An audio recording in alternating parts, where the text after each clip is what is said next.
আসসালামু আলাইকুম। আমুদরিয়া নিউজে আপনাদের স্বাগত। আপনাদের সঙ্গে রয়েছি আমি ইরশাদ মিয়া। আসছি কয়েকটি গুরুত্বপূর্ণ খবর নিয়ে।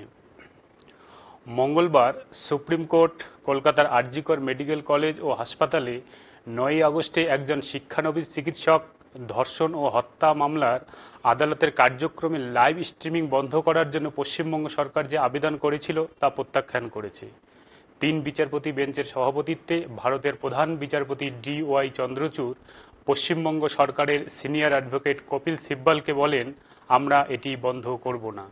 দ্বিতীয় খবরটিও সুপ্রিম কোর্টের। সুপ্রিম কোর্ট মঙ্গলবার কেরালার সাংবাদিক সিদ্দিক কাপ্পানের একটি আবেদনের প্রেক্ষাপটে উত্তরপ্রদেশ সরকারের মতামত জানতে চেয়েছে। ইউএপিএ মামলায় কাপ্পান জামিন পেলেও তার প্রতি সপ্তাহে পুলিশের কাছে হাজিরা দিতে হয়। এটা শিথিল করার জন্যই কাপ্পান আবেদন করেছিল।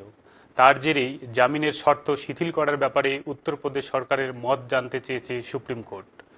কাপ্পানকে 2020 সালের অক্টোবরে উত্তরপ্রদেশের হাতরাসে যাওয়ার সময় গ্রেপ্তার করা হয়।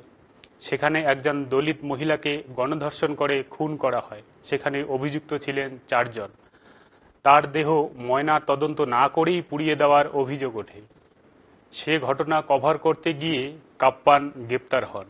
প্রায় 2 বছর জেলে থাকার পরে 9ই সেপ্টেম্বর 2022-এ সুপ্রিম কোর্ট কাপ্পানকে জামিন দেয়। জামিনের শর্তের মধ্যে রয়েছে 6 সপ্তাহ দিল্লিতে থাকা এবং নিজামুদ্দিন থানায় সাপ্তাহিক রিপোর্ট করা। 6 মাস পর একই রকম রিপোর্টিংয়ের শর্তে তার জন্মস্থান কেরালার মাল্লাপ্পুরমে ফিরে যাওয়ার অনুমতি দেওয়া হয়েছিল। কাপ্পান এখন মুসলিম মিররের একজন সাংবাদিক। দিল্লির নতুন মুখ্যমন্ত্রী হলেন ওতিশি। মুখ্যমন্ত্রী অরবিন্দ কেজরিওয়ালের স্থলাভিষিক্ত হলেন তিনি। তাকে মনোনীত করেছেন বিদায়ী মুখ্যমন্ত্রী অরবিন্দ কেজরিওয়াল।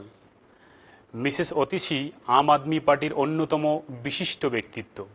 তিনি প্রধানমন্ত্রী নরেন্দ্র মোদী সরকারের সবচেয়ে কট্টর সমালোচকদের মধ্যে তিনি একজন। আজ এ পর্যন্তই। আসবো আবার কোনো নতুন খবর নিয়ে। খোদা হাফেজ।